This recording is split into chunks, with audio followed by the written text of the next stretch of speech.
Hi loves! My name is Jessie. I'm a traveler, travel organizer, pusong bundukista, and proud probinsyana. I'm planning to make more videos of my travels, chasing adventures, traveling hacks, learning new skills, making new friends, going out your comfort zone, and many more. Join me as I start to film my journey as I wander the raw beauty of the Philippines. For this video, let us visit the most beautiful and the longest sandbar in Eastern Visayas, the famous Kalangaman Island. Palumpon is 7 to 8 hour drive kaya maaga yung pick up time namin dito. And after 5 hour, ayun, we arrive in the city of Tacloban. Nag-stop over para mag-CR at magpagas na din. Kung ganang CR nila dito, may aircon. Ito yung van namin.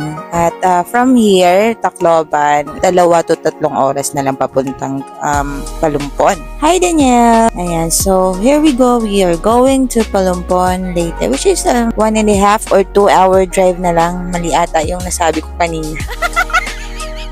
Pagdating namin ng Palumpon, mga 1 o 2 oras kaming nag-antay din bago makaalis yung bangka, yung motorboat na sasakyan namin papuntang Kalangaman. Mga 1 oras din kaming naglakbay sa dagat bago namin narating ang isla ng Kalangaman. Hello sa mga joiners ko today. Medyo pagod ng mga malapit na kami, kapit lang mga besh. Finally, we arrive at our destination. Welcome us, Kalangaman Island. Napakaganda nga naman talaga dito. Kalangaman Island is one of the most beautiful tourist attraction in Region 8. Check nyo dito guys, napakaganda. Pino yung buhangin, puting-puti, asul na dagat, napakahabang sandbar. Isa din ito sa pinakamagandang sandbar na meron tayo sa Pilipinas. Siyempre, like any other island, meron ding nagbe-braid ng buhok dito. Tulad ng sa kanya. Hello to my bestie. Had walang room available or accommodation dito sa isla. You have to bring your own sleeping gears like hammock or tent. Uy, ba't may nahaplutan yan? Oh my God. Pagpasensya nyo na first time yung kumain ng ice cream. So walang pambanlaw na tubig dito. Pwede kang bumili sa labas, magdala ka ng water can, bawal din ng sabon, any type of soap dito. Hello, sleepyhead. Di ka naman nalatang puyat, no? Hi to Ma'am Devani and Casey. Yan ang kulit-kulit. Ang saya-saya nilang tingnan. Punong-puno ng pagmamahal. Masaya lang sila. Kahit ano pang pinagdaanan, pagdadaanan. Alam kong kayang-kaya kasi magkasama sila. May nagpapalakas. May rason kung bakit tayo bumabangon, lumalaban sa buhay.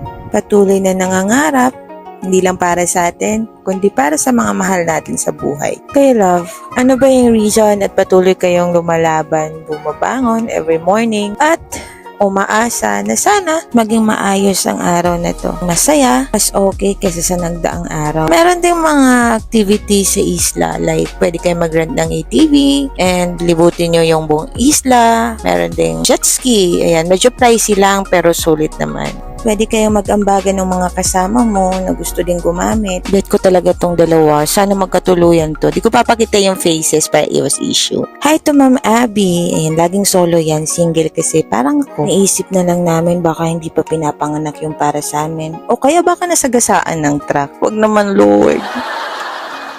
Ito naman si Ma'am Joanne, tahimik pero mabait. Napakaswerte ng lalaking magiging jowa niyan. At speaking of, hi Sir Rafael. Papahuli ba tong BFF kong isa? Ayan, Simon the Great. Lapit na gumabi, 1 araw na naman ang natapos. Bukas, laban ulit. Pero sa ngayon, party muna.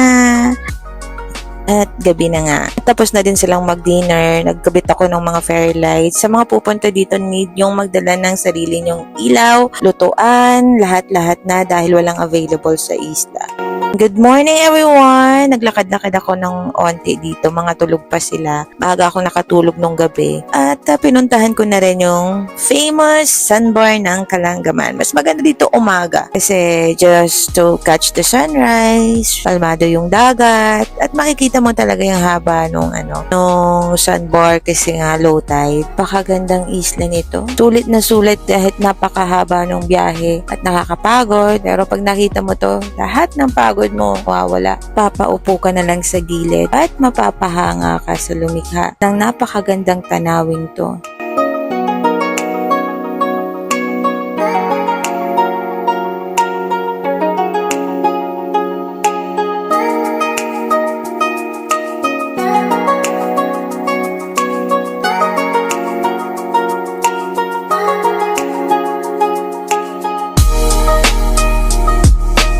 Umiinit na yung araw. Kinailangan ko nang bumalik kasi magsasaing pa ako. Tsaka baka gising na yung mga guest, kailangan nila ng kape. Kasi may mga hangover yun kagabi. So ininom nilang juice. Juice daw yun. Mas magandang gumising kayo ng maaga dito para ma-explore nyo yung isla, punta kayo ng sandbar, at para makapagkape ng mas maaga. Syempre, mas magandang magkape sa gilid ng dagat. Hindi pa masyadong kainitan. I wanna say thank you sa mga guests ko dito sa Kalangaman. Napakasayang kasama. And thank you God at lagi mo akong binibigyan ng packs at gas. Napakababait, walang kaarte-arte sa katawan. Pagkatapos mag-breakfast, break camp, and we are heading back to Palumpon Tourism Office. Andun din kasi nakapark yung sasakyan namin. Thank you for visiting Kalangaman Island and thank you for being with me in this journey.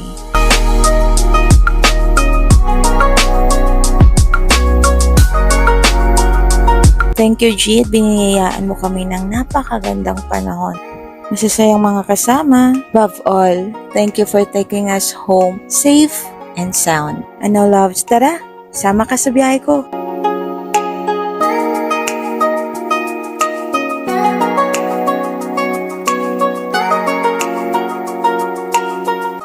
Hanggang sa muli, sana sa susunod kong biyahe, kasama na kita.